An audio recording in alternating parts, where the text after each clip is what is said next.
Hello, my name is Eric Moore, and I did the subject of growing brain cells by Sandrine Thurert. Sandrine Thurert got her PhD from King's Castle in London. She is currently a neuroscientist. Her main study has been on neurogenesis within the brain, and her research on the topic has greatly improved the past 5 years. So, what is neurogenesis? It is the process of forming new brain cells in certain parts of the brain. It is also the production of neurons within the brain. It was not until the 1990s that scientists were even aware this happened. Research on the subject has really taken off in the past couple years. Scientists can now relate the production of neurons to mood, learning, and memory.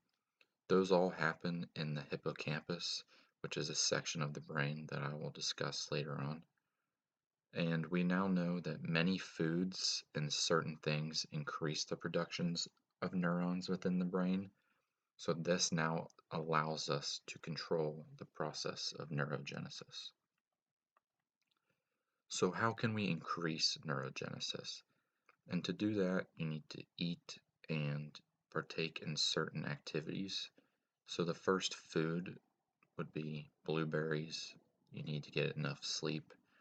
You need to have a healthy sex life, learning, dark chocolate, omega 3s, which would be like eating fish or a fish oil capsule, learning, running, or some form of exercise, and also caffeine helps. So, since we know some of the things that help promote neurogenesis, we also know things that also prohibit or hurt the process. So the first one would be ethanol, which is an ingredient in alcohol. High sugar diets, so just your sweets or pop. High saturated fat diets, low sleep, high levels of stress, deficiency in vitamins and minerals, so that would be like not getting enough vitamin B, vitamin C, etc. Sandrine also mentioned in her video that red wine is a neutral neurogenesis inhibitor because it does contain alcohol, which is what you want to avoid, but it does also contain some things that promote neurogenesis, so not all is lost if you enjoy drinking a little on the weekend. The hippocampus. This is the part of the brain essential for learning, memory, and mood. The part of the brain responsible for creating new neurons. If neurogenesis is blocked, many things like the spatial recognition is lost. I will touch on that in a little bit. And neurogenesis here not only improves memory, but also the quality of memory. So spatial recognition, that is the ability to do things such as deciding which container to use to hold a certain object or navigating your way around the city. It is also used when you look in a mirror to understand which side of the reflection correlates with the left side and which correlates to the right side. Also, spatial recognition skills help to keep individuals from getting lost when adjusting to a new apartment and or building. Antidepressant studies.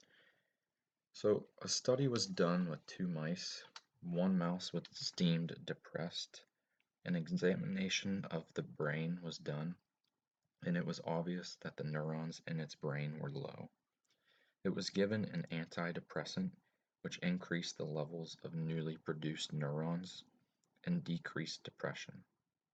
This led to a direct correlation between neurogenesis and depression. If you just block neurogenesis, then you block the positive effects of the antidepressant. Another study was done, so it was also mice. One mouse was put in a cage without a running wheel, while another was put in a cage with a running wheel. After a few days, their brains were both examined. On the left is a picture of the mouse's brain without a running wheel. On the right is a picture of a mouse's brain with a running wheel. This further proves that exercise is linked to neurogenesis and mood. As you can see, the one on the right, which is the one with the running wheel, has many more black dots, which are the neurons, compared to the one on the left, which does not have nearly as many newly produced neurons. So to close, I have 3 questions, and the first one is, what does Thurert recommend as a lifestyle for higher level of neurogenesis, memory development and retention, and reduced depression? The second one is, what is the hippocampus important for? And lastly, why does Thurert say if we want to improve memory, formation, or mood, or even prevent the decline associated with aging or associated with stress, neurogenesis is a target of choice?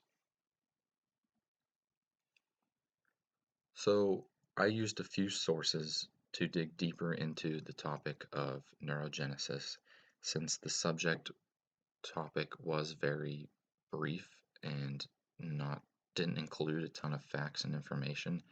The topic TED Talk itself was very it was it was just the basic information, so I had to dig a little bit deeper and use a little bit of other sources to find more information about the tests on mice, etc. That is all. Thank you.